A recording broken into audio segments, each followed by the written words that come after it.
Hi hello అండి, welcome to ధనాస్ kitchen. నేను ఇప్పుడు చికెన్ పులుసు ఎలా చేయాలో చూపిస్తానండి. నేను ఉప్పు పసుపు వేసేసి చికెన్ కడిగి పక్కన పెట్టుకున్నాను.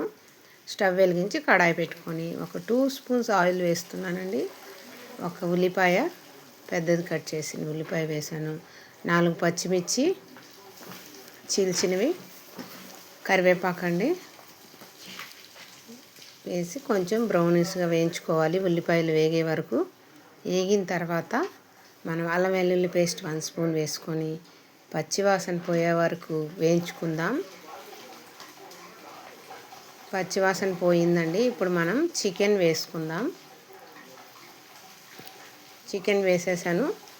ఇందులో రుచికి సరిపడా సాల్ట్,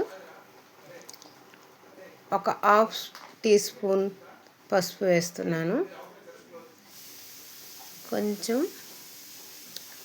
కలిపేసుకొని కొంచెం మగ్గించుకుందాం. గ్రేవీ కోసం మిక్సీ జార్లో 3 టమాటాలు, 3 లవంగాలు వేసాను, 3 దాల్చిన చెక్క, 2 బిర్యానీ ఆకులు వేసానండి. గ్రైండ్ చేసుకుందాం. గ్రైండ్ చేసుకున్న పేస్ట్ని చికెన్లో వేసేద్దాం. వేసేసిన తర్వాత మనం ఒక 2 మినిట్స్ ఉంచిన తర్వాత 1 టీ స్పూన్ కారం వేసుకుందాం. ఇందులో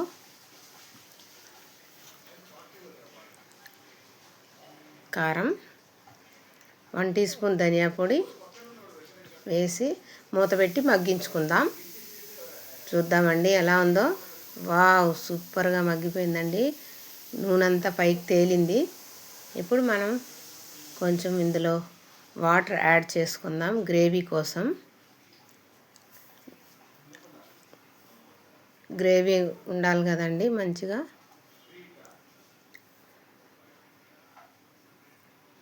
మూత పెట్టి మగ్గించుకుందాం. వావ్, మగ్గిపోయిందండి. దగ్గరికి వచ్చేసింది గ్రేవీ. గ్రేవీ దగ్గరికి వచ్చింది కదా. దీంట్లో 1 టీ స్పూన్ మనం ఇప్పుడు గరం మసాలా వేసుకుందాం.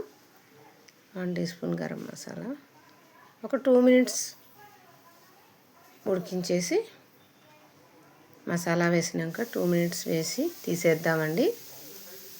చాలా టేస్ట్గా ఉంటుందండి. మీరు ట్రై చేయండి. కొత్తిమీరతో గార్నిష్ చేద్దాం. Last and final touch. Okay అండి, లైక్ చేయండి, షేర్ చేయండి, కామెంట్ బాక్స్లో కామెంట్స్ పెట్టండి. థ్యాంక్ యూ అండి. ఇది సంగటితో తింటే చాలా బాగుంటుందండి. మీరు ట్రై చేయండి.